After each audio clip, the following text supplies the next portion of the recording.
Boudoir. Well, welcome back. I am pleased to welcome back for maybe the third time on my show because I think you did something with Joker. Joker's Last Laugh, I'm pretty sure. And then Yep. we also were looking at some of those analytical essays that was in that Gotham Politics in Gotham book. Yes, it was And so fun. The so first one was during COVID, though. It was like it might it have was been. it was a while back. I just remember it being intense. Yes, I think it was a special of some sort because I remember bringing on like a writer that I really like. So I don't know if it was in the 200s or not. I don't know. But yeah, here we are. So this is the third time and I was just saying off screen that it was just because I wanted to talk to you and it was Arkham Asylum and I thought maybe Joker will pop up. So let's get this guy on there. But then as I was reading I was like, wow, actually this is like the perfect person to have on here to talk about this institution. But welcome back, my good friend, Thank sometimes you. Thank, nemesis, former colleague, person I very much respect, Sam Heath. thank you. Thank you. Very excited to be here. Excited to chat. It's an excuse to talk about all the things we have All to the weave together: things. culture and kids and teaching and life, and we'll do Absolutely. it. Yeah. And unfortunately, this institution has now since closed. But Sam was working for EJUSA, Equal Justice USA, and was advocating to really get rid of the death penalty, which is just work that needs to be done. And I was so happy to know someone who is doing this and invited him to my school, and that created a hubbub. And he was invited back in a controversies and dialogues club, and yeah, it was a whole big thing. But It yeah, was a I'm glad thing. I to. think I told you this, but I thought that you had invited me to speak to your class, and then I pop on Oh, the screen, and it's the whole school, which is fine. But I think my giant face was like on the it screen, sure and was. all the students were there. So yes, we Everyone. talked about the things, and they Yeah, had lots of thoughts on the death penalty. But yeah. yeah, I worked EJUSA. We were a national nonprofit for many decades and did work around death penalty repeal, restorative justice, and community safety, and federal funding cuts got us, and we had to close in August. And it was sad for the people, but it was also a sad time in the death penalty movement. Executions right now are almost double what they Mm, were last year, and lots going on. But Stella, someone that I know on death row who I've visited and write to and is a friend, his execution date was last week in Oklahoma. Tremaine Wood is his name. And for me, shockingly, minutes before his execution, the governor granted him clemency, and he's still alive. Wonderful, but really surprising. It's only the second time this year it's ever happened, and only the second time this governor has ever done it. So, like, hard time in the movement, but like yeah, there are moments of hope and moments of light, and that was a big thing absolutely. last week. Are there still institutions that are around? And I think I know this answer, but just for the people who are listening, are there still institutions that are fighting for this cause and people who are fighting for this cause?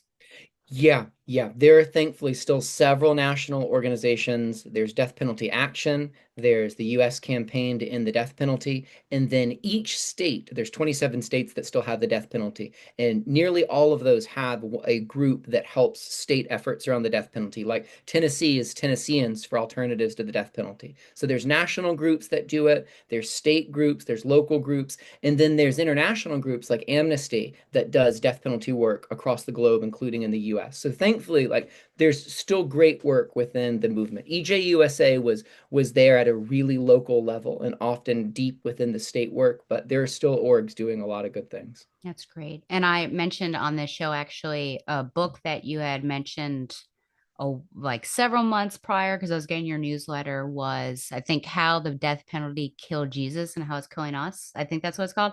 So I had gotten that audiobook and had listened to that and was talking about that on here too. So Yeah, yeah. yeah. Shane Claiborne's Executing Grace, and that's the Yes, subtitle, that's what it which was. is Yeah, yeah, yeah. very jarring and very catching. But yeah, it's one of the deepest theological approaches to the death penalty, but Shane is super practical of naming all the things. Like we know the Right. death penalty is racist, it's expensive, it doesn't deter crime, it doesn't help murder victim family members, and we know it results in torture, but it does punish. And so if someone wants that, then it's a moral and philosophical and sometimes theological conversation. And Shane's in both of those places, kind of the logical pieces and that moral space. So it's a really helpful book. Yeah, and I also pushed it because, of course, Jesus is brought up a lot, and I have some non-religious listeners, and I felt like they would still get a lot out of it, even if they Mm, weren't hmm. practitioners of Christianity. Because yeah, he makes good points, and I think it's also a good way Yeah. potentially you are armed in case you need to argue against someone who is calling themselves Christian and also pro death Yeah. penalty. It's a way that you could potentially combat that. Absolutely. I mean, the Shane Claiborne also, I've heard him say, if every evangelical Christian woke up tomorrow and was against the death penalty, by that night it would be over nationwide, military, federal, and the 27 remaining states. Because that's the majority group that still supports it. That's the group that built it. And that's not rude. That's a description of what happened. So that's a really key group to know and engage. Absolutely. And I thought a lot of his anecdotes were really beautiful too, which gets to your, reconciliation and restorative justice of a lot Hmm. of these families and victims' families actually meeting up with and speaking with and often developing a relationship with the person who committed the crime against the person. Yeah, yeah. Shane makes a point to tell the stories of murder victim family members who often call not for the execution, and they will say, "We recognize this person murdered a family member, but we don't want that." And through the 90s and into the 2000s, it was always judges and prosecuting attorneys saying, "Justice for the family." And you'll still hear it today. Justice for the family is executing this person, and those families that didn't want that, their stories were squashed. But Yeah. those are there there. And he highlights a lot of those stories, and he had a lot of proximity to those voices. And then the final thing I'll say about that book, which I think I may have mentioned when I was actually talking about it, is just he does not shy away from the brutality and the ugliness of those executions and mention some of like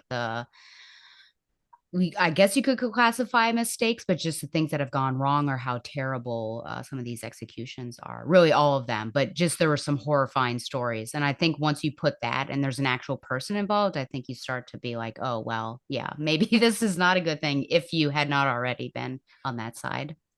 Yeah, yeah, I think that's right. It's my 10-year-old said, "Dad, if people just knew these things that you tell me about the death penalty," and I've told her way too much, but I want her to know. She said, "I think they would stop doing it." And I said, part of it is kind of a narrative piece and people need to know, but also like executions are a political tool. And to not do them also would require us to do something else. And the other thing, looking at restoration and other ways of approaching what does healing look like is risky and unknown. I mean, it happens and it's beautiful, but it requires a leap of faith. So I don't know if it's just if people knew the things. I think people have to make that leap of I have to step back from punishment. I have to try to break the cycle of violence, which has an echo of a recent graphic novel I've engaged. Yeah, absolutely. Yeah. And here we are. We're going to be talking about Arkham Asylum Living Hell. So we will talk about, yeah, institutions and, the pros and cons of them, if there are any pros, and how inmates are treated and everything in this wonderful Gotham City. It's been a while since we've spoken. I see you post on Instagram things that you're reading Oh in the yes. world of graphic novels and comics. What have you been reading, in particular, Batman related, just to get us warmed up for this? Okay, let me think back. So I also have some of it right here, and I want to look back. So the new Scott Snyder, the Absolute Batman, that he started the first one, The Zoo. I've been waiting for that to come out and requested our library to get it. And they did, which was awesome. I went through and looked at and read Batman Noel, which was his take on putting Batman into A Christmas Carol, which was really, really creative. A Christmas Carol is one of my favorite stories. And so that brought out, I think, a lot of criticism of Batman, but really Bruce Wayne, and allowed the story to think of what does a measure of healing look like for him. Because a lot of the issues that Bruce Wayne has are pretty consistent throughout a lot of the graphic novels, but this one showed a degree of growth, which was really cool. This one isn't Batman, but I love all of Sean Murphy's Batman stuff. And so I looked at other things he did, and he did The Wake, which was this really creepy futuristic tale looking at what can happen within our world when things are unleashed, and it follows it by hundreds of years or so. Then let's see. I went through and looked at Batman, Scarface, and Scarecrow Year One. That Okay. was a recent one. Scarecrow is one of my favorite villains within all of that. And then read another big classic, Batman Haunted Knight. And so Yeah. all of theirs that they do, meaning Tim Sale and Jeff Loeb, I've loved all of those so much that I wanted to read their Catwoman as Yeah. When well. in Rome. Yeah.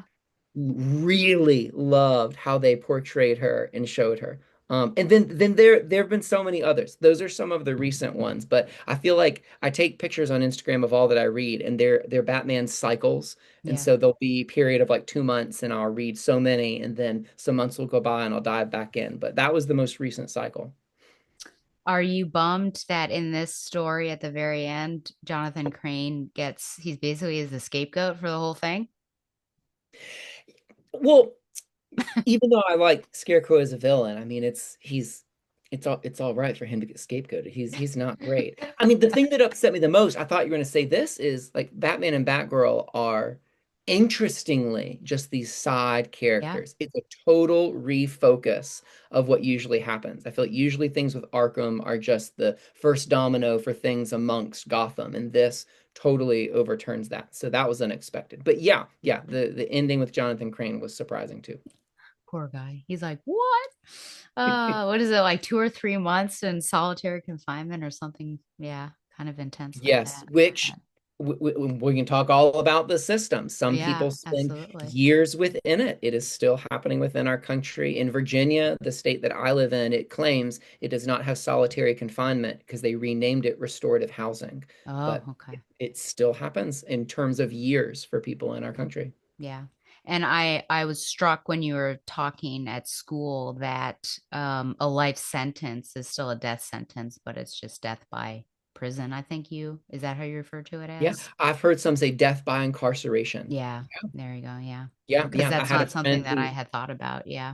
Yeah, that phrasing, it's really jarring. A friend of mine named Felix Rosado, he does restorative justice work up north. He was pardoned and released, but he had a life sentence, and he will pretty aggressively insist that it is called death by incarceration because he saw it, he lived it. He did hospice care while he was there and sat with individuals who had the life sentence and died, and he would say that's absolutely what it is. So we should call it by what it's actually doing. Yeah, for sure. Yeah. Okay, well, let's get into this. So, Okay. Arkham Asylum Living Hell is a 6 issue limited series that ran between July 2003 and December 2003. And the creators were Dan Slott, the writer, and Ryan Sook as the artist. So, 6 issues. I have the synopses for them. Thank you to DC Wikia for the synopses. And as I was telling Sam before this, they get shorter and shorter as they go along. So I had to do 5 and 6 on my own. So number one is rather long, but we'll get into it. So number one, issue number one, hole in the head, and hole is spelled WHOLE, which I think is apropos for Warren White here. So stockbroker Warren White is the worst person you've ever met. Hold on to that. Other people say it. I will be asking a question about that. After committing the greatest act of stock fraud in American history, stealing thousands of retirement funds and insurance policies, and netting himself billions, which he has in hidden funds all over the world, he is finally standing trial for his crimes. Not planning on going to real jail, but a cushy institution, he has successfully convinced the jury of his insanity using the defense, my bad. What White doesn't know is in Gotham, where the trial is held, you're probably better off guilty than insane. After being taken to Arkham Asylum, White quickly realizes that he will not be having the imagined joyride. Due to tax cutbacks, which are arguably his own fault, White is forced to share a cell with serial killer Death Rattle, who won't even let him use the bed because he believes it's being slept in by a young girl he murdered several months ago. White tries to go to sleep as the other inmates chant his new nickname, Fish, at him over and over again from their cells. Warren does find some hope in his psychiatrist, Dr. Ann Carver, who believes him that he isn't crazy and that she can get him transferred somewhere else. The view of Arkham Asylum from an employee's perspective is seen through her eyes. She finds herself unable to be part of any relationships, unable to keep to the healthy life of a normal person like she wishes she could be, and unable to even garner respect for what she does in others. Despite the difficulty of her job and the pain it brings her every day, she receives only criticism from people like Commissioner Gordon, who demand to know why nobody in Arkham is ever cured, but they're still released like clockwork. Upon his release, Doodlebug paints a massive mural on a town landmark stating "Gone to Arkham, back after lunch." I would say not his release, but I thought that he escaped, but I could be wrong. During this time, White is sexually abused by Death Rattle, almost shanked by Two Face, and has a terrifying confrontation with the Joker in the showers. There's his favorite guy. Also, Killer Croc has a joke believing the Fish should have his own set of gills, brutally slashes him across the face, scarring him. So this is bad time for this guy. Before having him transferred, Dr. Carver does make a large request of Mr. White. She asks him for $20 million dollars because although he's a billionaire and that kind of money is a drop in the bucket to him, it could mean a new life for her, a happy life. And after he makes the call to have the money transferred, which she records with a tape recorder, announces her intentions to make love to Warren. Ooh. Just then, Batman bursts through the window and knocks a shiv out of Dr. Carver's hand.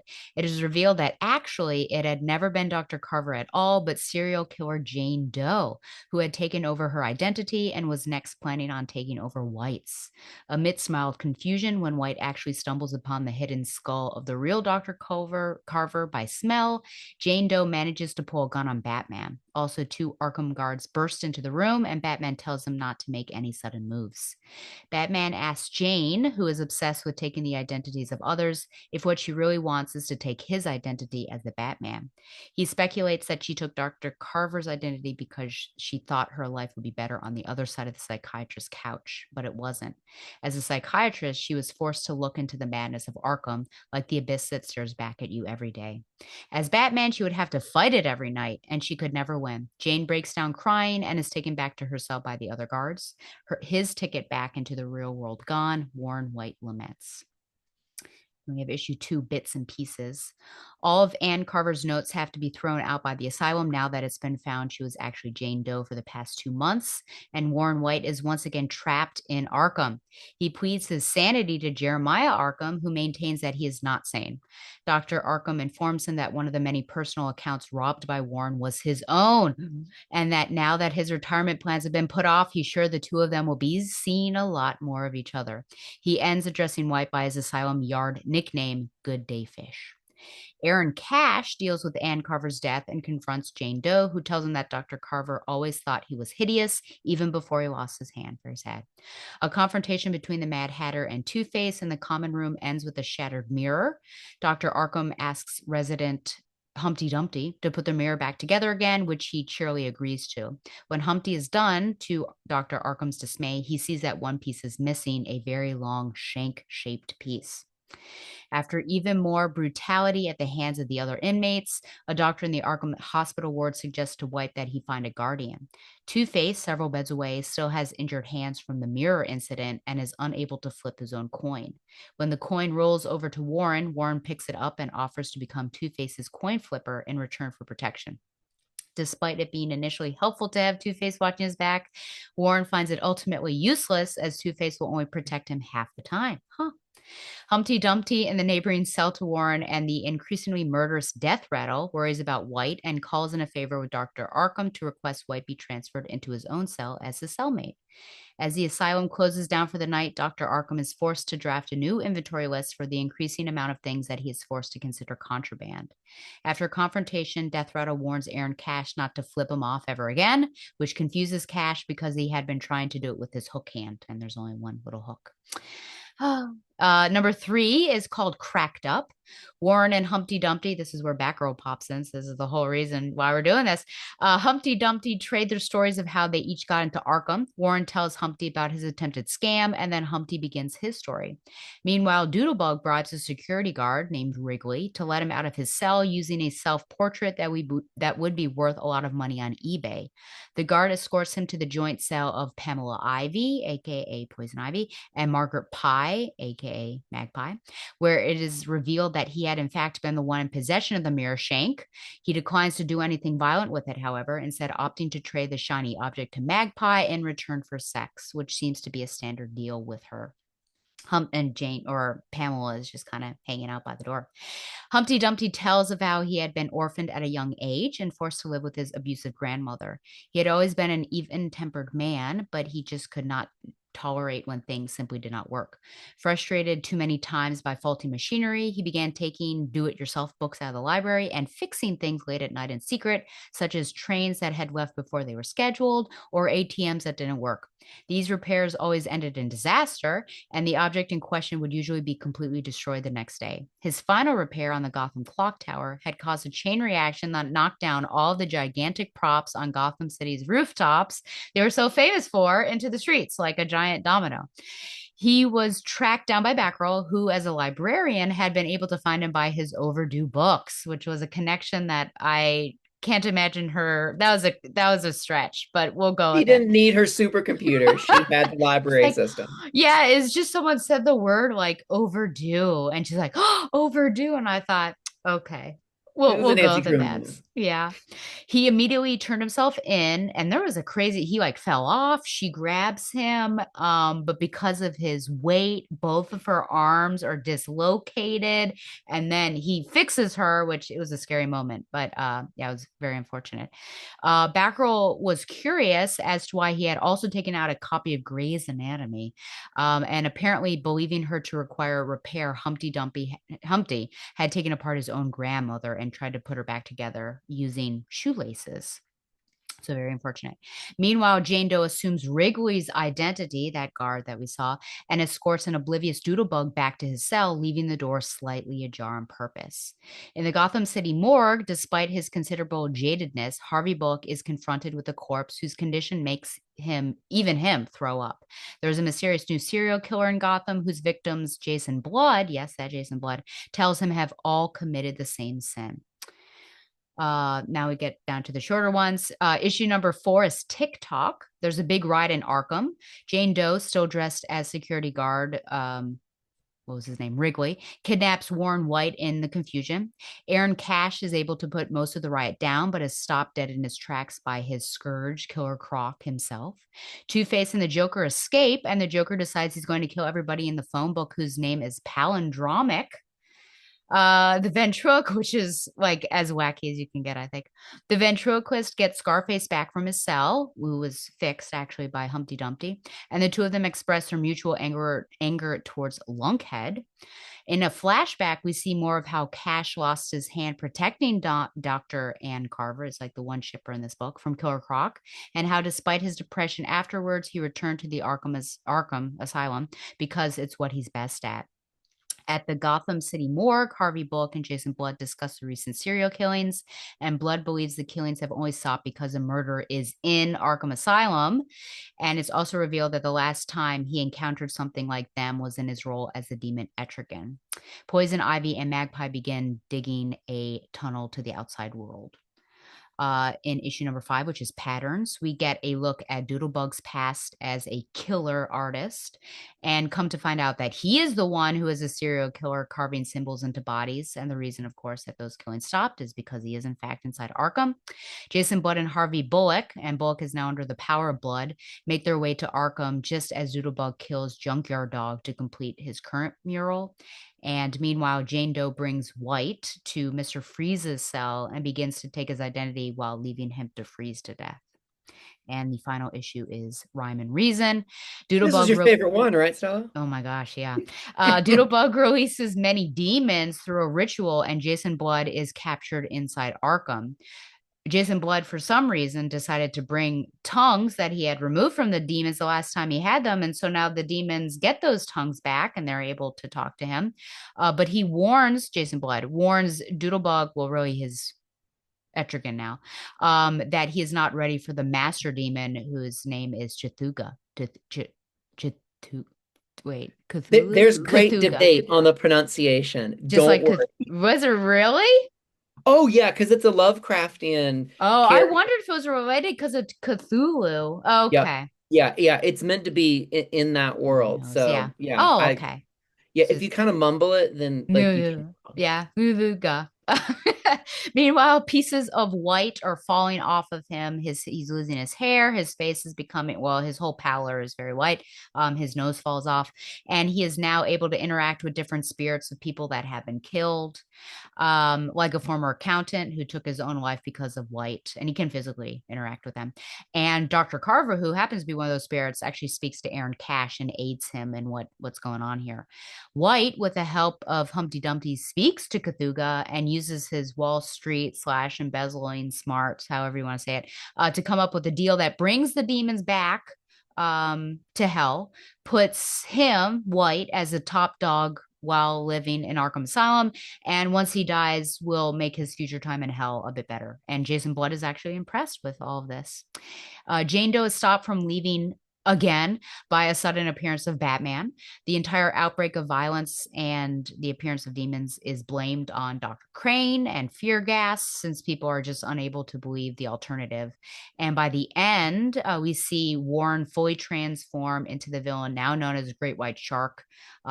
He's monstrous looking. His skin, again, is white because of trauma and frostbite.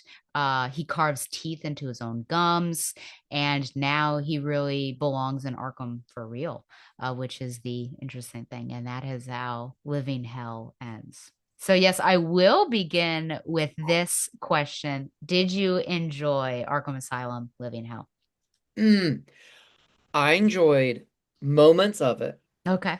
I enjoyed of the story. I enjoyed the art, and I enjoyed reflecting on it after. But holistically, no, because and you're not meant to, right? Yeah. It's so much depravity.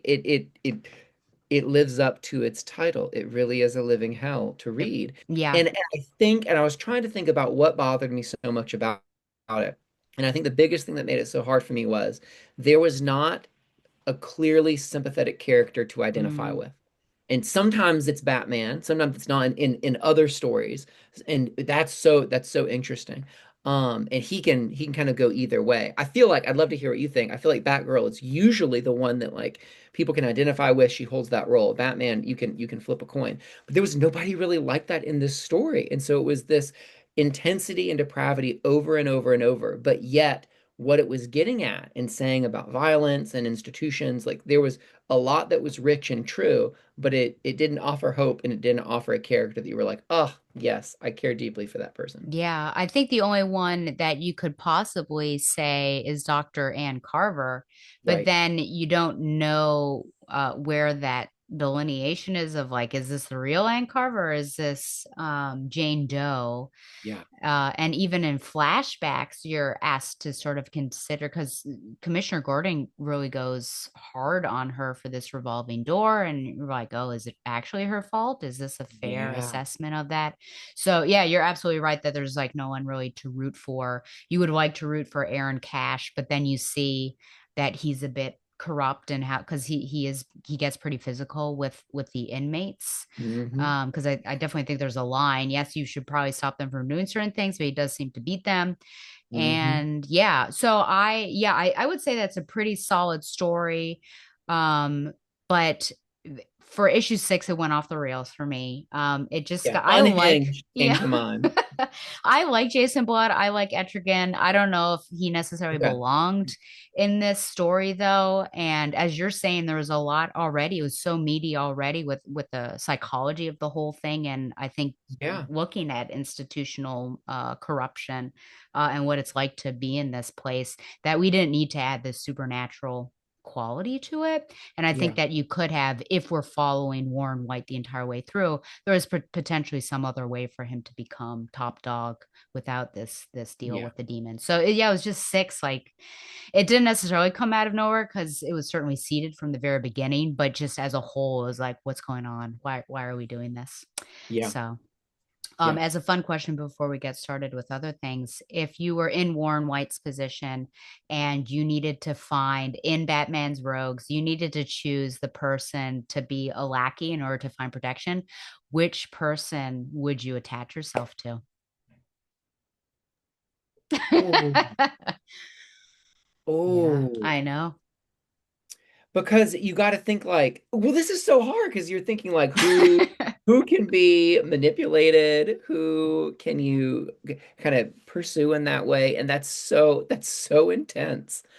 Ooh, you go first. Yes, I I actually really love Poison Ivy. I As a think character in this specific one. as a character Okay. overall. And I think that she would more or less be pretty consistent, I think. And Yeah. because I care about the planet and care about plants and things, I think I would not get on her bad side.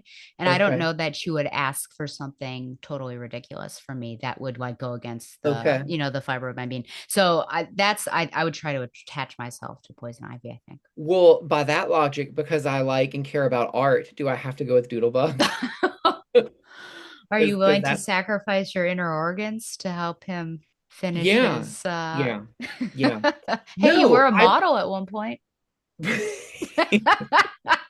So this yes, is appropriate. in a few different forms. There was that childhood time at the mall with Tommy Hilfiger, but that's not the one you're referencing. That's not, no. No, Poison Ivy is a great choice because Poison Ivy is, I don't know, engageable. You use the word consistent. Yeah. So the others are so unpredictable. I don't know. Yeah.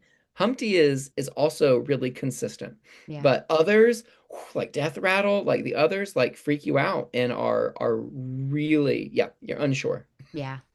Penguin might be someone who would also be consistent potentially, as long as you didn't And say anything about his looks.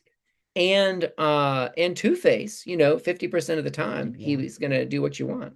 It's true. Yeah. I don't know actually that Penguin gets put in Arkham. I feel like he goes to Blackgate, but I could be wrong. And I think, Okay. yeah.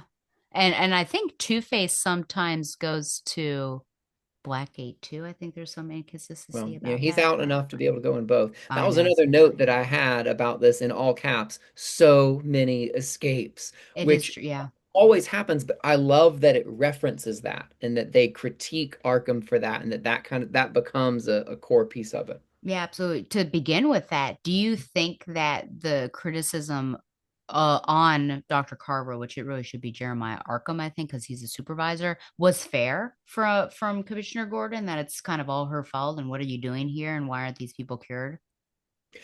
Well, that's what's so hard if you talk about being cured. I mean, if you think about rehabilitation, I had somebody challenge me when I was talking about restorative justice and I was talking about people being healed. She said, you shouldn't use that word because there's some things you cannot fully be healed from. You should talk about a measure of healing. And so it's sort of that piece here. Like, can we see progress? Can we see movement? Can we see a degree of healing? Because some of these things may not be able to be fully healed. I'm not seeing any of that, any of that movement. So if anything, right, it's this training ground, it's this readiness for Yeah. them being able to do more and more horrible things outside as well as inside. So it's a fair criticism in the sense that there's no evidence, certainly of someone being healed, much less of someone engaging in some kind of healing. Yeah. And again, it's hard with the scenes that we see of, who is the one that's listening to these people. Um, Yeah, and what advice is she giving? Because I think there's a lot, we talk a lot at school about just listening to Mm, people and showing up. But to what yeah. extent do you need to do more in this circumstance, anyways, than just Yeah. listening and showing up to the appointments?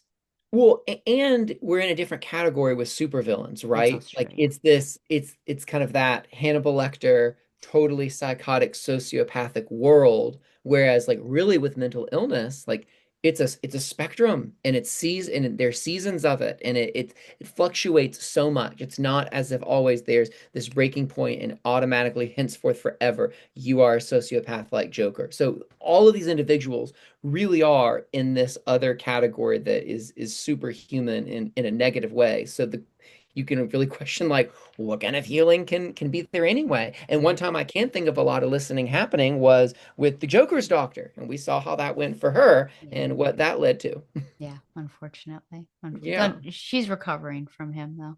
She's Yes. dating Poison Ivy now, you know? Oh, no, I did not. Yeah, they're a great couple together. So there you go. She's healing. Are they?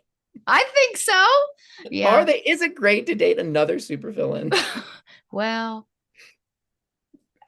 I guess it depends. But both of them now are more anti-heroes than supervillains. Okay. Which is a significant difference. Yeah. It is, yeah. Okay. So Warren White initially thinks that pleading insanity is a smart strategy at his trial.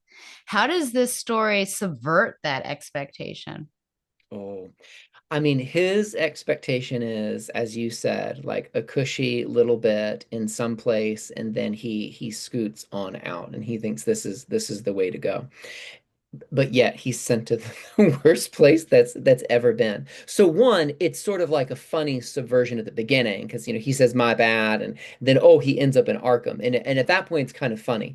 But then you start seeing the degradation that he endures, both physically and then mentally and then spiritually by the end. And I think that's the order that it goes in. And each one brings him to a different and deeper level of madness. And all of those have such a place to flourish there at Arkham. And so by the end, you're like, wow, like this was kind of a clever idea at the start. And now this is like someone's full descent into another place. And it was Arkham that did that because it gave access to all of those elements, that physical, that emotional, and then that spiritual abuse that he endured.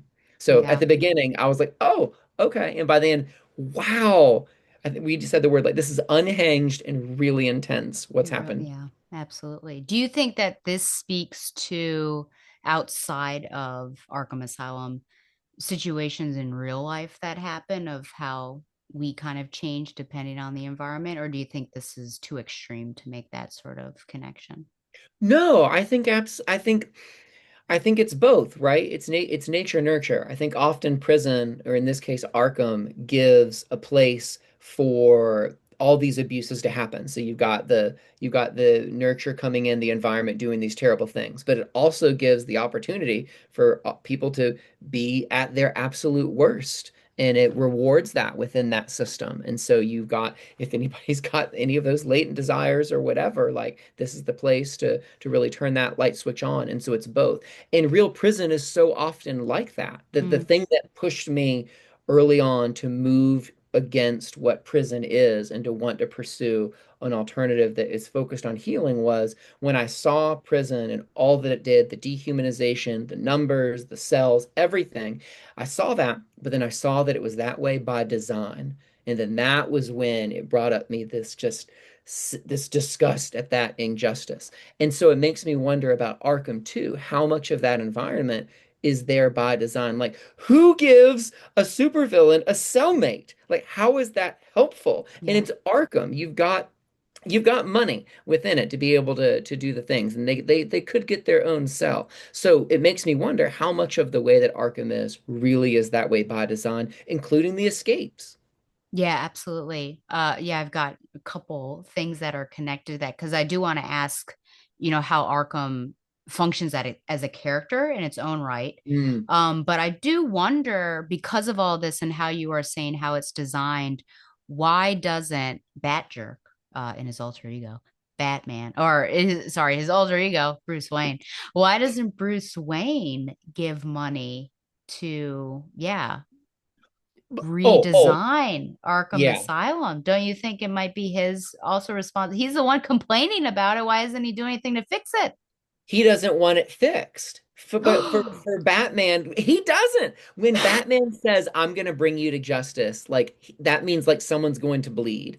So like it's not actual justice in the way I would Well, define it, or that Plato true. would define it, which is everyone getting what they need. Like Yeah. that's not how Batman thinks about it. For him, justice is synonymous with punishment, and so I Yeah. think he feels those individuals deserve it, and that is what they get, and he's always pretty excited to bring those people back there. So could he do it? Of course, but I don't think he wants to. I think Wow. I'm not, I won't even say deep down, like he thinks that that's what they deserve for who they are and what they've done. That is an interesting point, and I don't disagree with you. The only issue I would say is with Two-Face because he always tries to Mm, help Harvey out. hmm. So it is interesting that he would still seek punishment for him, even though that's the guy he like really goes to bat for and tries to get him help and all of that stuff. So Hmm. yeah, but I Hmm. guess there's always an exception to every rule potentially. Yeah, and what you saying was about Penguin might be at the other place. What was Yeah, it? Was Blackgate. Yeah. Two-Face potentially as well? I think that he was. I'll have to Yeah. text my friend Donovan as we're talking because I'm pretty Okay. sure that because it's more of like a criminal thing than like an insanity thing. Though I guess you Okay. could maybe say that Two Face is, but I feel like Two Face knows exactly what he's doing. It's just like the coin Yeah. business. But Yeah. yeah. Um, Before I ask about the character, I will say in getting back to your point about the degradation of White and how he breaks down, that I like at the very end how he's doing business in the yard and then the bus comes with new people and then this like Joe Schmo gets off the bus and he's like, "Well, look who this is," which I don't know if that was someone we saw before, but it just seemed like the cycle's going to begin again. Right, right. And it makes me think about in Shawshank Redemption that they always call the new people who come in new fish. And so like that's Oh, within the prison world, that's kind of a thing. And so you have him coming in at the beginning with his nickname fit with his nickname as Fish, but then by the end, Warren White has morphed into the shark. And so you're not just the fish who's receiving the abuse, you're the shark who's bringing it. And yeah, then those new individuals come in and the cycle starts again. And I said to you before we started recording, I think that's the thing that most drew me to the story when I reflected on it. Not that I enjoyed it, but it was making, I think, a really true point of that violence is cyclical and that violence begets violence. But yet, and you have to have something that breaks that cycle, or it just automatically continues. You've probably heard the phrase hurt people. right. But then I've heard others say, but healed people heal people. And then I heard another person want to make the point because of what I was saying earlier. Healing people leads to healing people, meaning just making the point people are always kind of in growth. There's not a moment necessarily that you're already healed. But the reverse of that is true, right? Hurt people, but healed people can heal people as well. And Arkham is a great example of violence being cyclical. Even Uh, with the demons at the end, and yeah. they're brought back into this, right? Like he tricks them into torturing themselves. And so there's that cycle that started over again. My friend said he's an Arkham lifer, so I was wrong Okay, about that. okay. Yeah, There for we Two go. Face. There we go. Yeah, I was thinking about Thug Life recently, actually, and Hmm. that whole, you know, what it breaks down to be, you know, the hate you give, F's. What was it? The hate you give. It was something. You know what I'm talking about? I do. F's I do. everyone, but I can't remember what the L and the I means. But just that idea of yeah, pushing that hate off of on other people, then Yeah. uh potentially pushes those people to hate other people. So absolutely. Yeah. Yeah, absolutely. Absolutely. I mean, it's if you don't get at the root cause of whatever the violence is, it's going to continue. And we're seeing violence at such a big scale here with these individuals Mm. that even grows to be demonic, showing like the depth of it that's really there. And so unless you're getting at that core piece of what it really is, it's just going to keep going and Arkham is going to be Arkham. Um, Donovan said that Blackgate villains are Penguin, Killer Croc, who is in this story, Mm-hmm. KG Beast, Bane, and Killer Moth. Okay. Those are some good ones. Yeah. Okay. Yeah, so Arkham Asylum, how does it function almost as a character in its own right Ooh. in this story?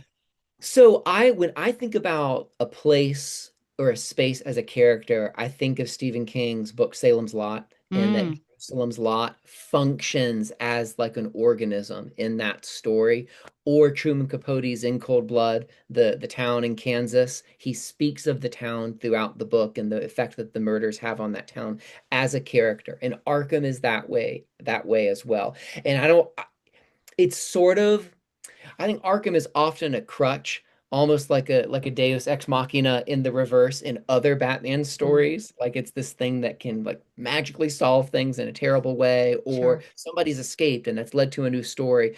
All of that's kind of done away with here, and that the most exciting thing is not who escaped, but who stays and who's confined and who's there. And so we get to see again that cycle and that degradation that's there as it kind of turns the Arkham narrative, I think, more on its head. Mm, yeah, very true.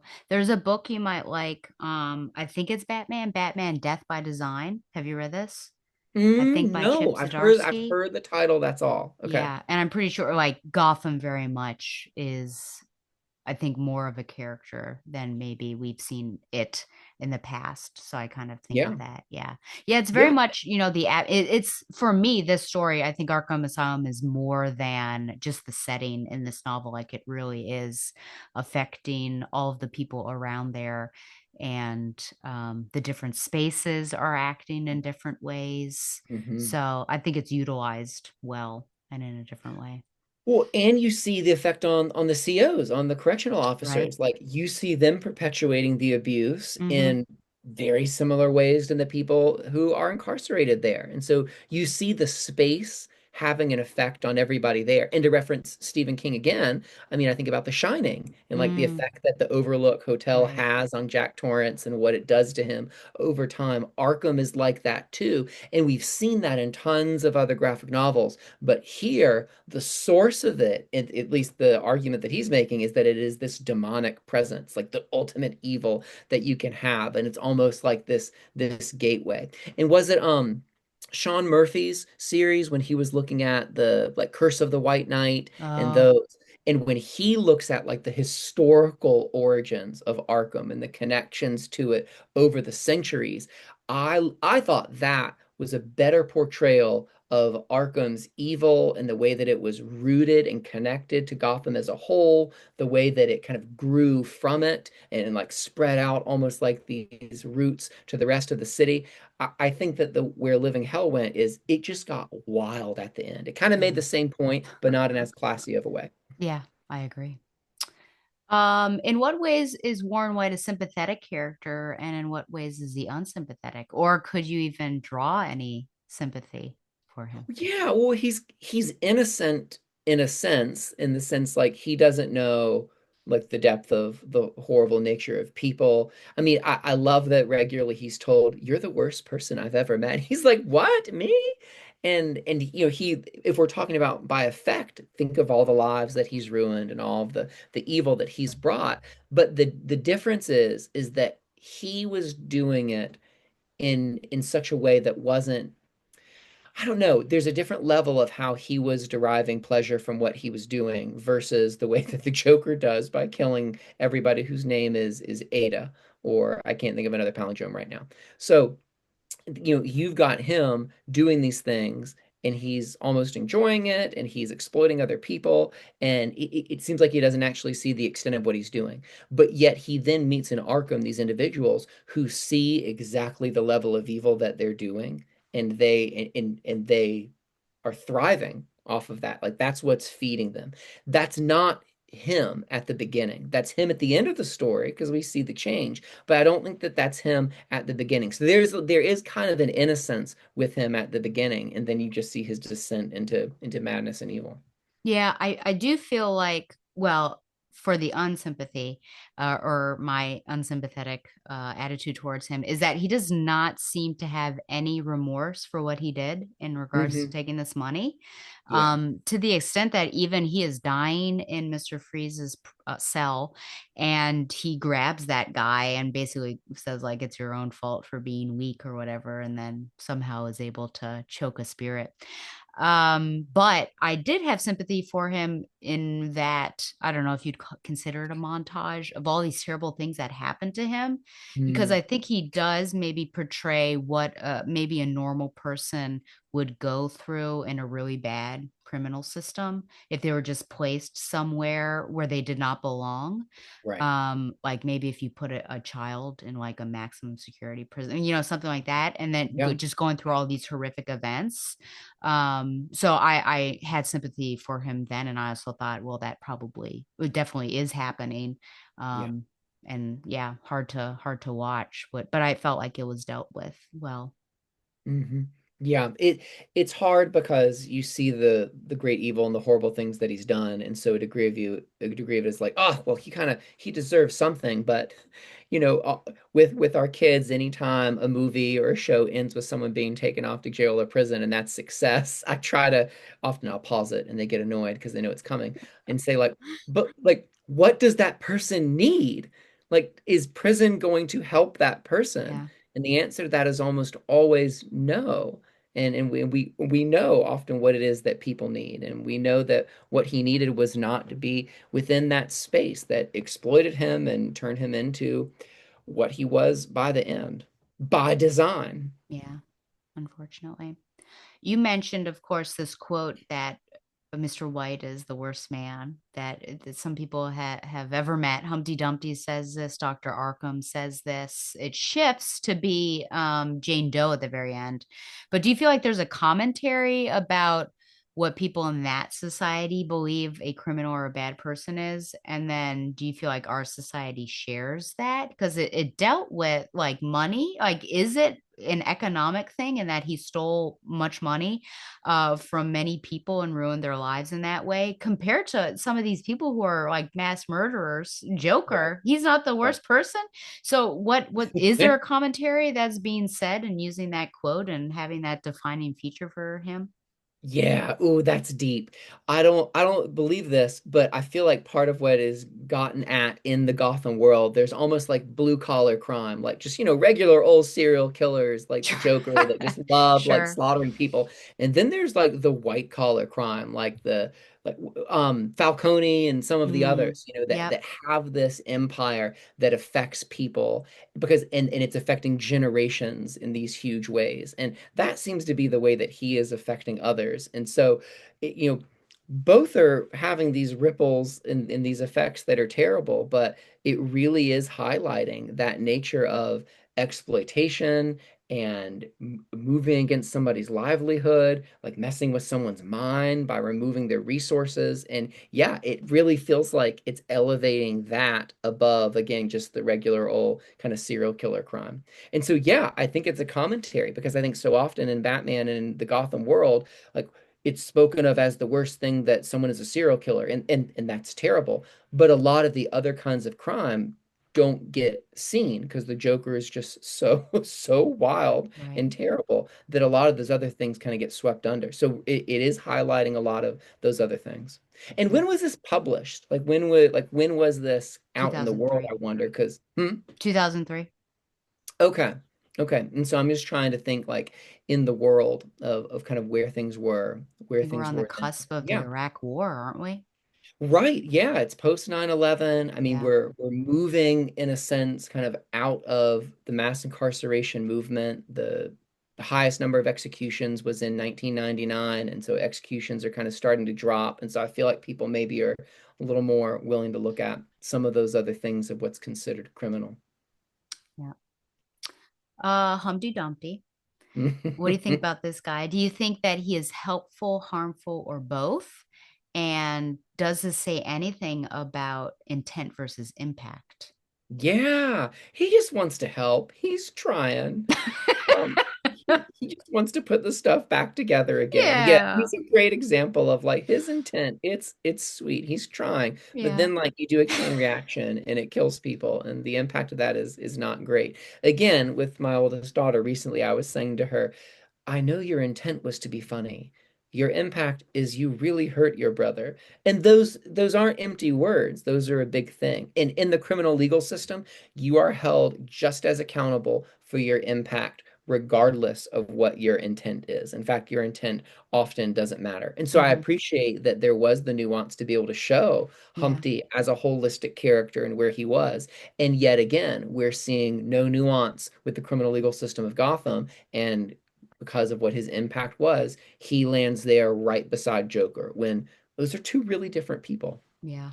I find him like endearing and Right, to a right. certain extent cute, but it's like also you're pairing it like this cute thing with a person with these atrocities, trying to fix because the train never stopped for him, and so he fixes the train, but the train has a terrible collision, and I think everyone was paralyzed, he said.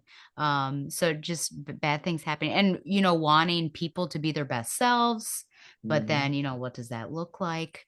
And that really scary scene where Warren is first put into the same cell as him, and his intent is clear of, I think I could fix you. And then Warren is really scared. But in the end, intent and impact, I think, aligned because he's able to help Warren become the self that he was becoming all along, and as this great white shark. So at the Mm, very end, it helped. And he's like this guy who is now, the right hand man of the big boss of the institution. So yeah, everything yeah. came out roses for Humpty Dumpty. Well, I even loved, was it the third issue that was Humpty's? Yep. But that I even loved how the art and the color shifted dramatically, and that Yeah. it showed this like fairy tale world, and that was how Humpty like moved through it, and that was how he saw the world and interacted with people, and then by the end, like he's sewing his grandmother together, and so like you've got both of those right beside each other. Yeah, absolutely. And I think with how Babs treats him, she treats him, I think, differently than she would with somebody else. I think that Mm-hmm. she was very kind. And at first, she was probably rightly scared of like, what's he about to do to my arms that I can't move because they're dislocated. But then, she walks him home. She was asking him, questions and everything. Of course, come upon a very horrific scene. But yeah, Yeah, showing her compassion. And I think yeah. because he is a different type of person for sure. I- I'll go out on a limb here, and maybe this wasn't the intent of the author or the artist, but in some sense, I see parallels with Humpty Dumpty and with someone who has an intellectual disability Mm, being in the criminal legal system. yeah. Like that innocence, that different kind of intelligence, the way that he responds to the world, and like we have individuals like that within the criminal legal system. We still, even though it's unconstitutional, we regularly execute individuals with mental illness and intellectual disabilities, and those individuals are still within the system. But Humpty kind of represented like that degree of innocence. But again, it's showing this rigid system of your IQ, your mental illness, your past, none of these things matter. Your intent, what Yeah. matters is the impact. That's all that we've got room for in the cookie cutter system. Yeah, absolutely. No, that's a great point, I think. Yep. Thoughts on Aaron Cash?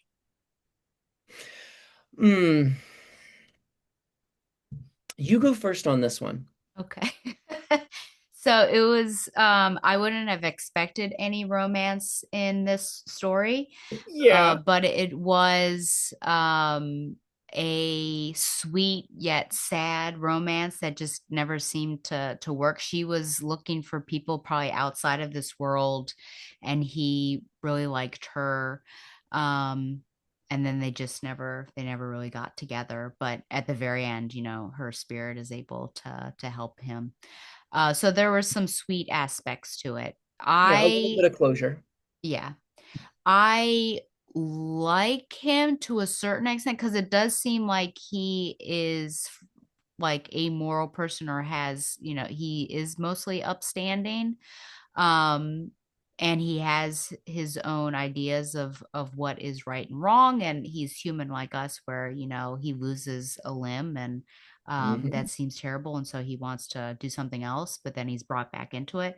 But then I think he just holds on maybe too much, to maybe in a Batman sort of way, that these inmates should be punished, and so I think he goes a bit Mm. too far with the physical treatment of them, and doesn't care as much for them as they should. I wonder if you feel like he's a good representation of a correctional officer, Ooh. or it blows, something out of proportion. Do you feel like, actually, I might even step back, do you feel like we get a good representation of like the spectrum of people working in a correctional facility, where you will have the corrupt people and how corrupt it can go, and you will have the people who put their life on the line and care for their the inmates there?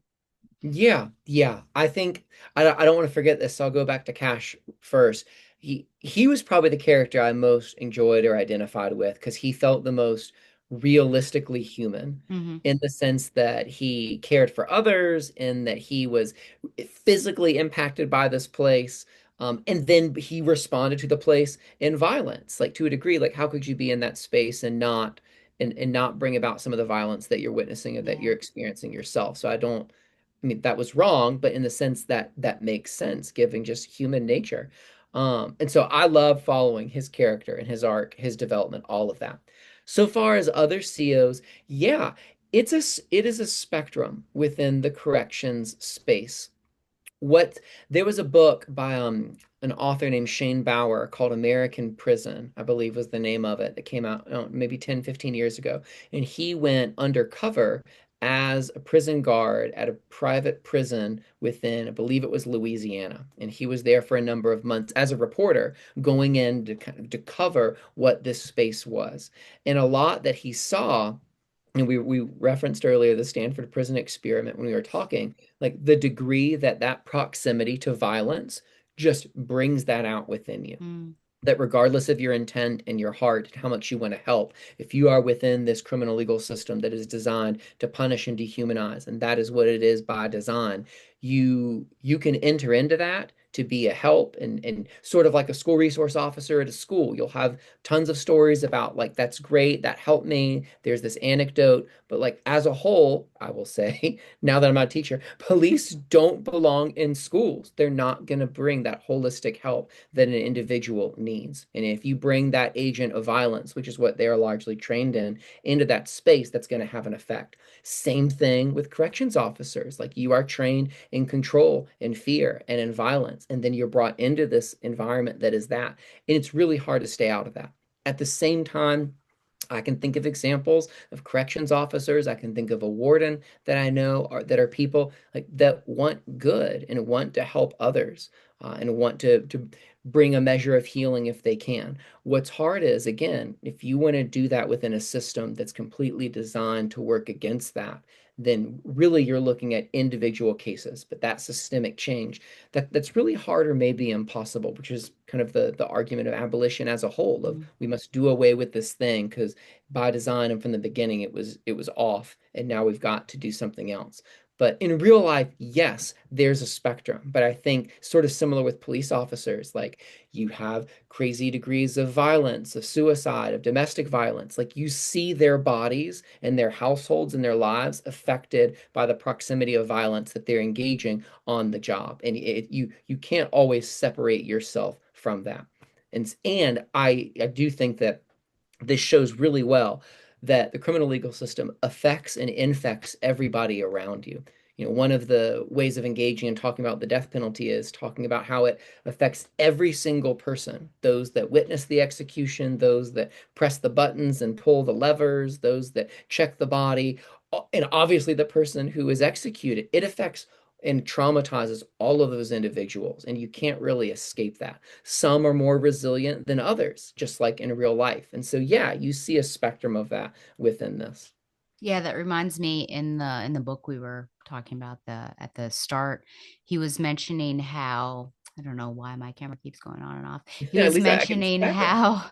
how there are subs for the people who are doing executions, because oftentimes people will like call out on the day of an execution, and so someone has to come Yeah, on in and step in and do it.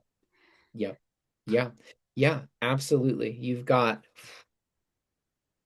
and historically, you've got, going back to like the guillotine, you've got the hood over the person's head so that people don't know who it is, but that's also for that person's psychological protection. We still have firing squad executions within the United States. South Carolina resumed firing squad executions, and South Carolina doesn't do it this way, but some other states do, where they'll have a certain number of people that shoot at the individual, and one of them either doesn't have a bullet in it or it's got a bullet that's a blank, and the people shooting don't know who it is, so that there's sort of that responsibility that's alleviated from it. But I say all that making the point, like, there are things that we do within even the criminal legal system with execution that recognize this is traumatic, and that there are these things that we do to create this distance. And as a whole, it doesn't work. Hmm. Yeah. I think we started to talk about this, but and maybe we've already covered it. You can tell me, but why is Warren's transformation into the great white shark significant symbolically? In particular, his looks. I mean, I feel like his degradation. We've certainly talked about that, but why go to this persona and carve those teeth in? What do you think about all of that? Oh, there's so much. I mean, with Cash, like, he loses a hand. Like, you have this physical effect of this place on him that's mirroring the psychological effect, and that's really interesting.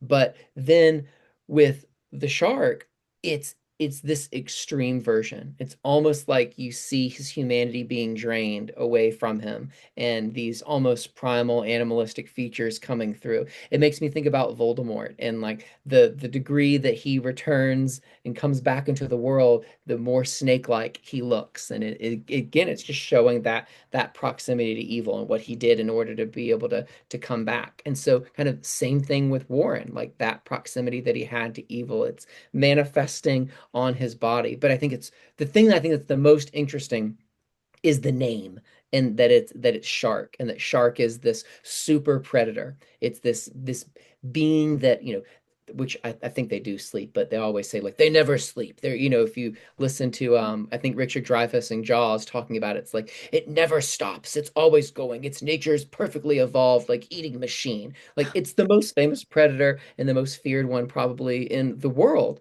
And that's where he lands. He was that at the beginning in effect, but that's not how he was thinking about it. Again, it was almost like this playful, boyish innocence that he had. But by the end, he's there, he's comfortable with it, and it's manifested on his body. Yeah, and he is, I mean, the fish, is kind of tossed about and pushed around, which we Mm, see. And hmm now he's like, hmm that's not happening anymore. And you see it at the very end, just in those couple panels in the yard as he's dealing business, that he is top guy now, which Yeah. is interesting. I would like an epilogue to see, I guess, how he interacts with Two-Face.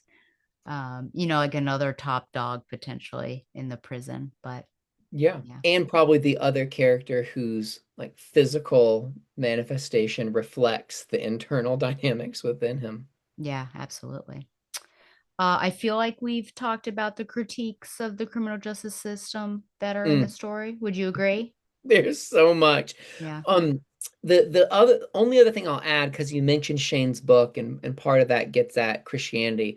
One thing that I love, I love that the Bible does because it's true, is that whenever prison is spoken of within the Bible, it's always negative, first of all. Like, it's never like, let's send someone to prison so that we can help them. It's always a negative thing. Well, first I'll say the way that we have modern prison did not exist in the ancient Middle East. It is a modern creation that came about in the 1800s, and it's really, really new. But whatever we think of as prison that was happening in the ancient Middle East, that was it was always a bad thing. But also within the Bible, prison is often equated with hell, and that those are sometimes used interchangeably within it, showing like you're going into a pit, into darkness. You're separated from the light. You're separated from the good. And that's so much of a description of what hell is. And so there is that kind of biblical flair sometimes within this story.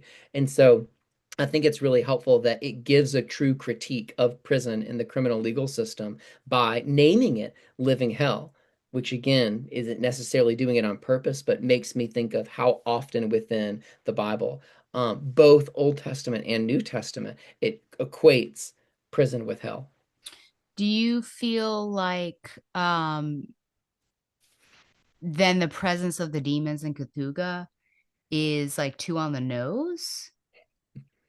Because I don't know if Dan Slott was using it in that way, but do you think that's what I don't know. Does that add a new dimension then to that the supernatural horror that pops in? Ooh. Um, so I don't know if you remember, but in 2024, last July, Sonia Massey was a black woman who was shot and killed by a police officer in, I think it was Illinois. And the situation really struck me because they had footage of all of it. The guy that shot her was a white man. She's a was a black woman. He shot her and killed her. But she called the police and asked them to come in and help out with something. I can't remember what it was. And they get there. Eventually, they're inside of her house, and things just start getting a little bit tense. She's boiling water for tea or something within the kitchen. And then the officer says something to her and is asking her to come over to step away from the water because he just was escalated and worried. She starts talking about Jesus and saying to him, like, I rebuke you in the name of Jesus. And she starts saying that over and over. He pulls his gun out in that moment and shoots her to death. There was a lot of discussion after this. I mean, one of just like another instance of a person of color being killed by a white officer. And shockingly, this person was recently prosecuted and convicted, which again, I don't think that's not what he needs. The criminal legal system is not going to bring him the help that he needs. But that was for many them seeing justice, and that was exceptional because that often doesn't have. I bring all of that up, Stella, because a lot of people talked about some of those spiritual dynamics that maybe were within that situation of her talking about Jesus and speaking against maybe not this officer, but against the evil nature of the institution of policing, which is this behemoth of violence, and him responding to that recognition of ultimate goodness with the violence of ending her life. And there were some discussions that came up around that of, wow, this really was a showdown between something beautiful and good and something that was representing not this person, but him representing kind of the evil nature of policing and how much of that is fear and control. And it was this moment of these two opposites seeing each other. And some were saying there were spiritual dynamics there, and that's showing some of the true conflict. There's more than an echo at the end of Living Hell of that for me. So absolutely, like it seems like it's saying if we are really going to look at the criminal legal system, if people really knew the degree of depravity that is there and what's happening within executions, within prisons and jails across the country, I don't know if people knew if they would, if they would revolt, but a lot of things would be different if people knew the things. And I don't know all the things, but the degree that I know is it's shocking. And again, what drew me into advocacy was seeing all of that was by design. And it has to be some greater evil than just humanity that does these things that we know are happening. And Living Hell gets at that. It really gives a nod to if we're really going to look at evil, like the Joker is not the most evil thing in the room. We've got to go deeper. And I agree, like I didn't like the ending. It was weird. It was unhinged. It was too much going on. But like theoretically, like that idea that to really get at what is so awful about Arkham, we've got to go underneath. I love that and think that that really was speaking a lot of truth. So that was heavy, but it makes me think about that of Yeah. again, like we don't have the terms here. Like the Joker isn't the worst that it can get. We've got Hmm. to go beyond to really explain what's happening here. Yeah. Have you ever seen Orange is the New Black? Yeah, I watched the first season. Do you feel like that is an accurate representation of a type of correctional facility? Ooh, I think so because they got at so many of the relational dynamics and they really started getting at the relationships of the people who are incarcerated and the COs with the guards. I'll also say this though, there are a lot of things that are really different between a women's prison and a men's prison. And if you talk with wardens or with COs who are at one versus the other, there are a lot of different dynamics.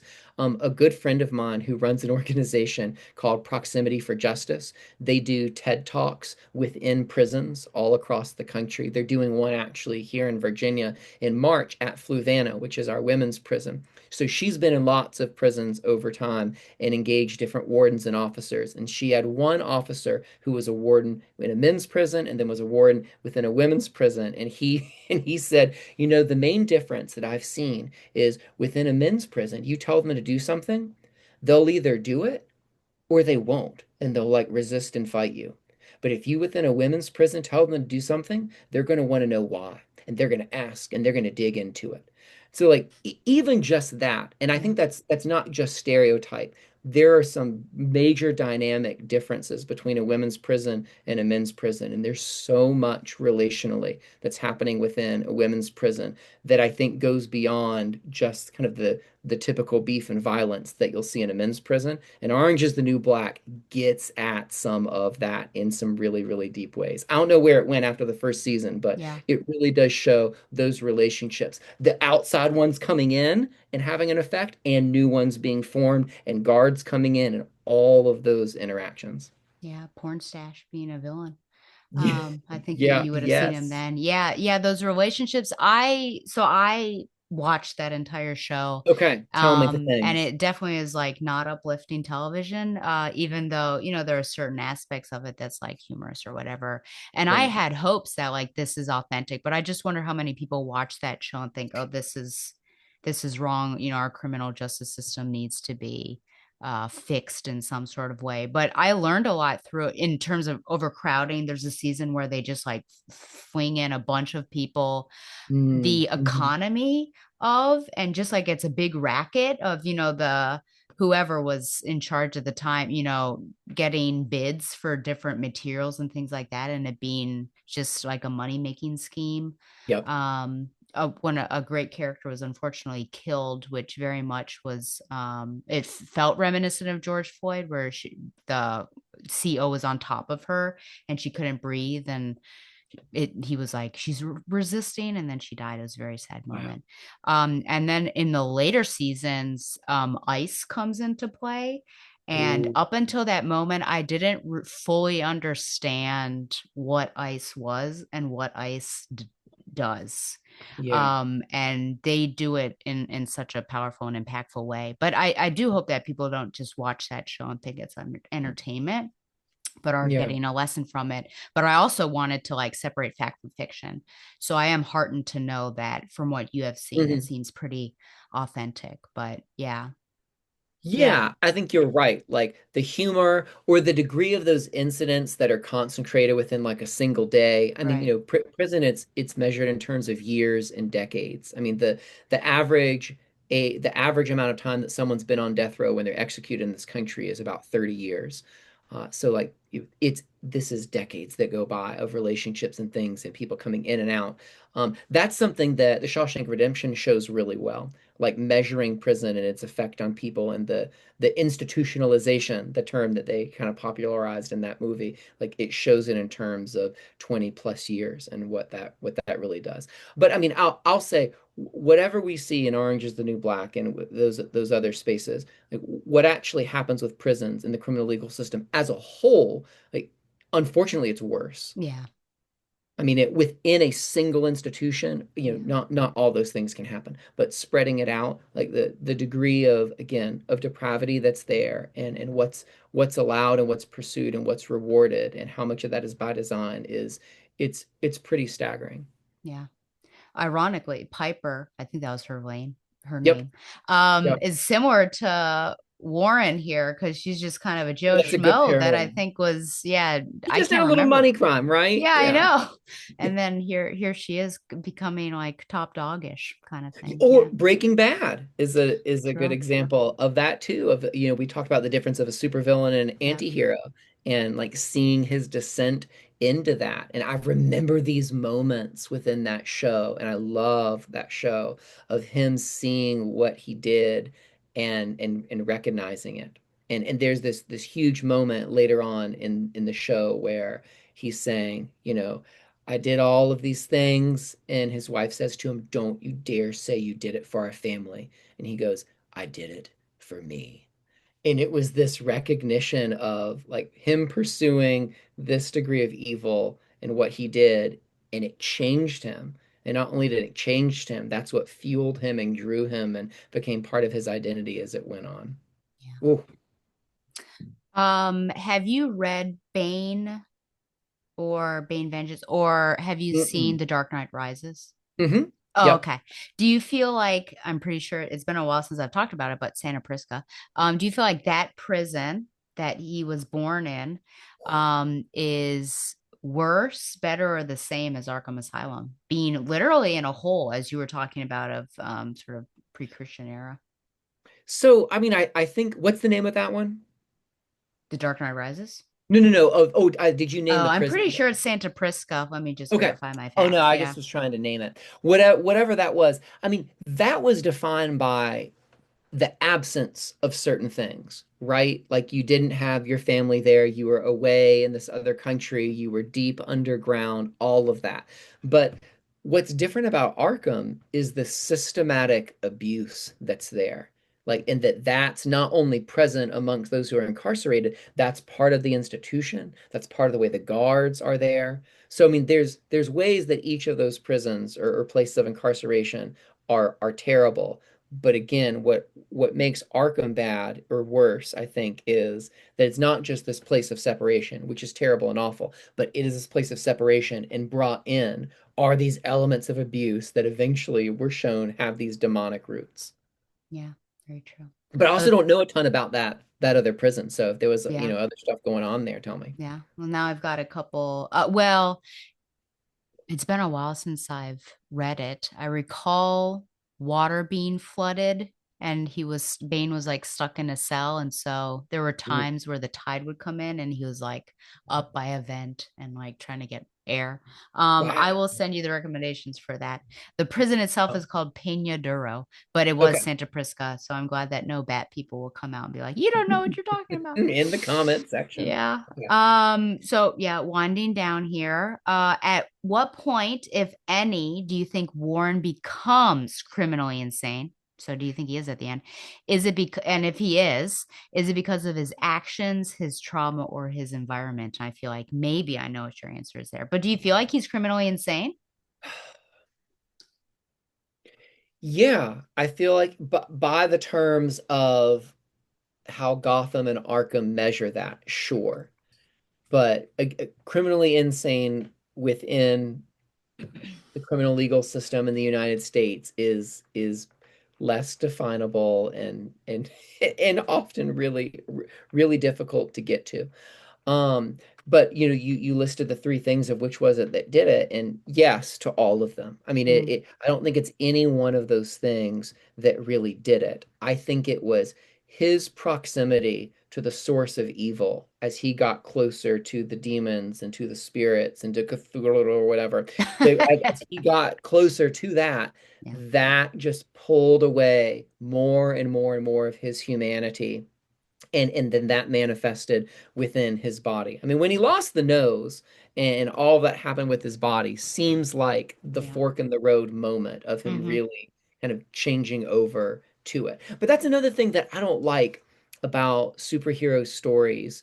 And another thing that we talk about with our kids, and they get annoyed, but it's important because it's true. We talk so often, and I'm laughing because this Friday, Bad Guys 2 comes out on Oh, streaming, and we're gonna watch it. But okay. even that idea that there are bad guys and good guys, or that the cops are the good guys and Batman is the good guy, we push hard against that in our home and talk about like there are people who do bad things and there are Hmm. people who do good things, and that someone's not solely defined by their actions, but we are not going to categorize someone just off of what they do, and that someone's always a villain or only a supervillain or only a hero. That's not true to what humanity really is. And Christians have a full story for that. And so do Jews. They talk about people being made in the image of God and like the world and sin and your choices can affect that, but that never fully goes away. Like there's that spark and that beauty that's there. What you see, I think, with people like Joker and with people like Warren at the end, where he is it's like this fictional portrayal of almost a total removal of his humanity, which I don't think is really possible. And that's part of why I oppose the death penalty, because I think everybody is human. I think everybody is an image bearer, and every life has value, regardless of what it is that you've done, and that your actions don't change that or lessen your right to life. It might lessen your right to be in certain spaces and do certain things, but not to life itself. And so I feel like Gotham so often takes kind of the easy way out of saying people are categorizable in one way or the other. The nuance that I see here is again, I think, showing it's not just past trauma or a bad choice that he made that did it. Like it's this whole evil world Hmm. that's part of it too. Again, I think that's getting kind of more holistically at some of the dynamics that are really going on. What Yeah, about you? two examples to um well, first, I guess I'll answer this question and then two examples that popped in my mind as you were talking. I don't know if I would necessarily consider him insane, to be honest. I think that he has really latched on. He is this new person, this new identity. Mm-hmm. But I feel like he is fully cognizant of what he is doing. Mm, So for me, I just don't know that he's necessarily insane, but he is no longer Warren White. He's not the fish anymore. He is the shark. So yeah, yeah. he just seems like, Ooh. he'd be similar to the Penguin. I think the Penguin is a criminal and he knows what he's doing, but could he be someone like Two-Face or could be compared to them or a Joker? I don't know if I see him doing anything wackadoodle like that, in my I opinion. love that distinction Yeah. of like of someone's identity changing, Yeah. but not necessarily like their mental state or sanity. Okay. Yeah. And then as you were talking, I thought about, of course, you recently read Batman Noel. And I Hmm. feel like, yeah, Batman is that we're supposed to consider him this good guy, but he does things that should be really condemned in that book. Like he is really rough with the perps. He's really rough and terrible to that father, like using him Hmm. as bait Yep. for a really violent guy, Joker. And Superman being someone to sort of speak to him and be like, it's getting a little out of control. And then I Yep. also think of The Long Halloween, which I assume you also read Mm. before you read Dark Victory. That's probably my favorite. Oh, Yes, and you think of Two-Face, right? Where everyone is, especially Batman, he's like, this is or not Two-Face, Harvey Dent, because it's before that. And yeah. just he can't believe like he would do anything. And Harvey Dent really wants to fix everything, but also beneath the surface, he's making these comments. Like after the first murder, he says, couldn't have happened to a nicer guy. So there's like Mm. something underneath there that is kind of, yeah, pulled out, I think, as you say. And I think because of everything that was surrounding him and constantly trying to fight what was going on and correct it, he overcorrected and then he became the thing that he was trying to fix. And Hmm. likewise, I think Gilda, his wife too, because she was trying to help him accelerate the timeline, and then she kind of took that leap as well. So yeah, absolutely. Yeah, I love that, and that rings true. Again, that idea of like his identity is unquestionably different, but he still has a grasp of reality that is still there. And Penguin is a good example of someone else like that too. I mean, Joker has his lucid moments, That but is I know true. he's supposed to be like the most insane one. Yeah. Yeah. How does you mentioned a little bit about this, I think, in your connecting to what's his name? Sean Murphy, right? Mhm. Mhm. How does Living Hell compare to other representations of Arkham? Ooh. Uh, so at the end of all this, with the conversation we've had, like there's such a depth that's here. There's so much that they're revealing and that they're doing and showing and all of that. But again, I think that the way that Sean Murphy shows like that historical connection and those cycles of evil over generations and the effect that that has and the connection with the Wayne family over time, like that to me was meta at a very, very different level. That was more believable and that was deeper and that I also think kind of was it was easier to recognize within this world. But what I loved about Living Hell was one that like it showed the spiritual element at the end, but that it flipped the narrative and that it showed not Arkham as this cheap domino to start off another Batman storyline outside of the asylum, but it went within and it forced you to see what was really there. And it made Babs and Batman these side characters, as sad as I was about that. And it forced us to look at this place that's often just like a plot tool in most of the other stories, and it put it in the center as a character, like you said at Right. the beginning. So I liked that and respected that, and I think what it did was really deep and cool, but it just got wild at the end. Yeah. And I wonder how much of that could have been tightened and still gotten at some of the same ideas. Yeah, I would say if your favorite maybe might be Sean Murphy. I really liked the Arkham Asylum video game that came out I actually don't know when that came out. I wonder if it was around this time. But to be able to be in that space Ooh, as Batman and to encounter the people that are in there and have to make your way through and that that's atmospheric intense. dread, yeah, it just made it like really come alive. And so I think on paper, this is as close I think as you can get Okay. to feeling that. But I liked that we had our big heroes pushed to the side and we're really focusing on this space and Hmm. the inmates and what it is like for them. Because I think we're all, yeah, like you said, there's this dichotomy, this extreme of good and bad, and the bad people or the insane people are going to Arkham. We shouldn't have any sympathy for them. But then we get to see what is life like for them, what is life like for kind of an average Joe that's in there, and how does that affect somebody like that. Yeah, absolutely. And it's both heartening and disheartening to know that it's kind of realistic too of Right. what our American criminal system is like too, which I don't know how many people read this and think of that. They just think that this is a psychological horror story. And you're like, Mm. actually, we're living this psychological horror story. Many people are living it right now as we're Yeah. talking and doing a podcast. Yeah, So yeah. yeah, I can't resist and give the statistics. It's 2 million please, people please that we do. Thank have you. that I are I that always are love locked up. facts. Yeah. About 1 in 48 is under some kind of correctional supervision within the United States. There's about 2,000 people that are on death row.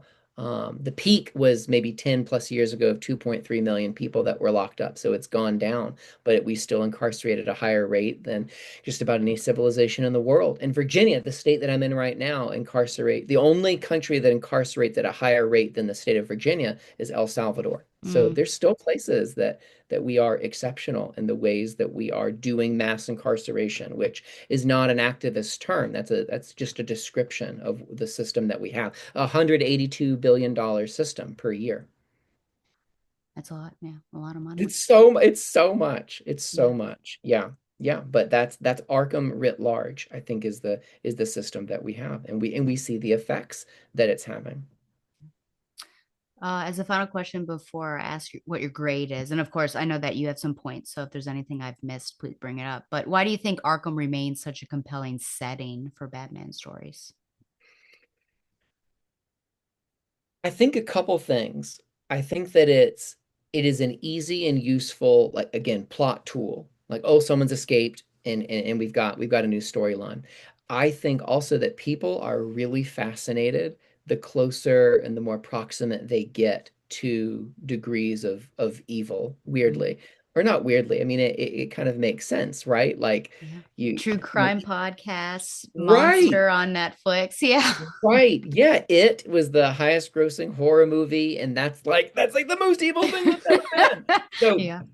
yeah, I think people get fascinated with that. I think for two reasons. One, because I think it feels so different from people's regular day-to-day experience that they're like, oh, what is this other world? Mm, But I also think people recognize things about their day-to-day experience and the degree of evil that they see in the world and confinement and fear and control and all the ways that our society is a carceral society in each sphere, in education and healthcare and social services and all these spaces we have that carceral mindset. And I think people kind of recognize that. And I think Arkham, even with like the video game, like it gives our mind, I think, a place just to kind of run wild and play that we don't always have in a lot of other spaces. So I think people are drawn to that because it feels different, but also it feels a little familiar. yeah. Yeah, great answer. I have nothing to add to that. Yeah. We like horror for some reason. We like to be spooked and Yeah, unsettled. Yeah. yeah. Which People is as interesting. or as a frog and toad say, Oh. you like feeling the shivers. Oh. Hmm? What a great quote. Any points that you didn't get to talk about or any questions that you wish I would have asked but didn't?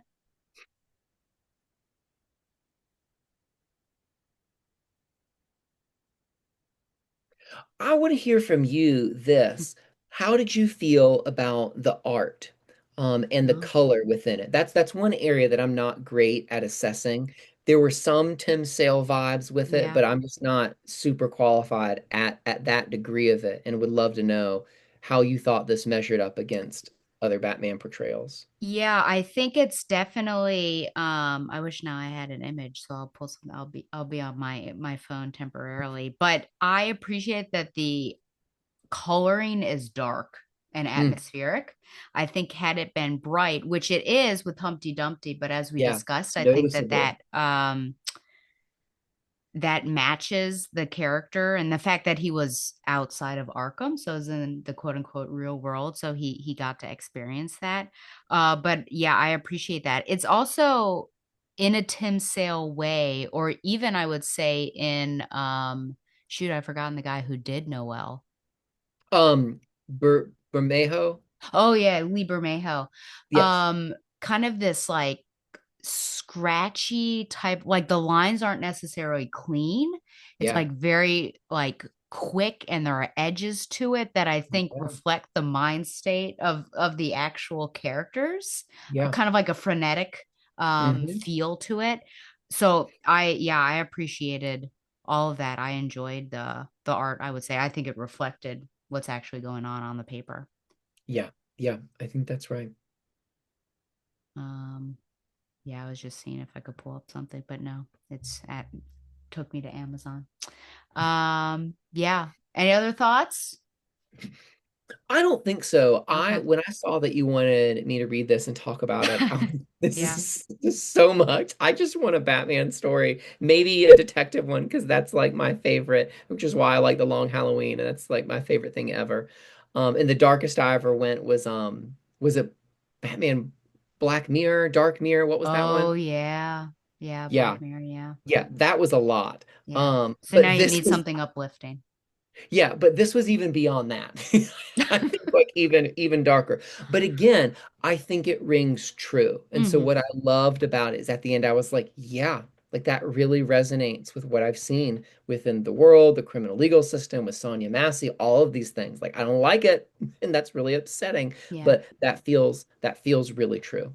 But that's it forced you to be in that space with the dark art, all of that jarringly so. But yeah. but that was by intent, and to see someone move into this space where he has a changed identity but Hmm. maybe it's not actually lost his mind, like all of that's possible and that feels really real. Yeah. Well, next time I promise to invite you on for a more uplifting tale. Maybe we could do one of the color stories by Tim Sale and Jeff Loeb, though that would be Marvel.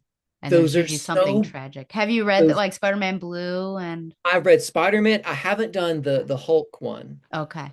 I think that's the only one that I Okay. haven't read, but those are so great, Yeah. so great. Yeah, Okay. Well, what grade out of 10 would you give this?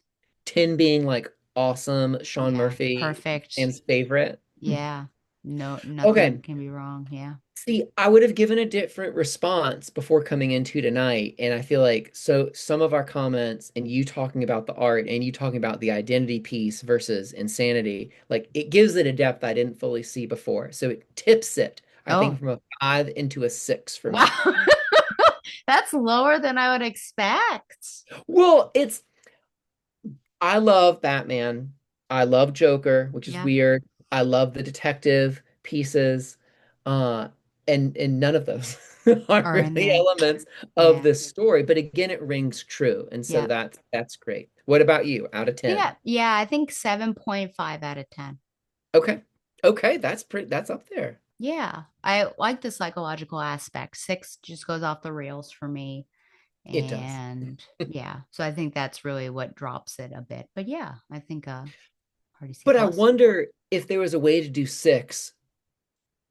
Like if they had taken the whole demon piece out, I Mm, would have been disappointed because I don't think it would have been fully speaking at what, some of the bigger things. yeah. But I don't know what they could have done to make it not feel as unhinged. But yeah, I agree, but I still feel like it needed that spiritual element to really get at the deep stuff. It would have been interesting actually to have a Jane Doe ending. So to have, the two ending really focusing on Jane Doe, she gets out. And then what does Great White Shark do in Arkham? And I feel like we start to get there because of that conversation between Jane Doe and Batman of like, you want to be me, like you wouldn't be able to.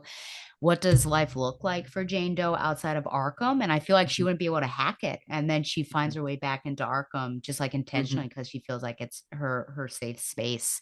And Ooh. then, Great White Shark somehow manages to find himself at the top of the food chain. That's what I would have liked to have seen. Just these two keep it grounded like we had for 5 issues and Hmm. then Hmm. end in that way. Because we really were focusing on Jane just little by little, she was threaded throughout the entire way. So, what would it Yeah. be like if somebody leaves? Which is another, of course, thing that happens, right? Where these people who, felons having a tough time outside, getting jobs and getting back to the day to day. And sometimes Yes. they intentionally, tell me if I'm wrong, but sometimes they intentionally go back because they did feel like a safety there. Like they know that rhythm inside the institution. Would you say that's Yeah. incorrect?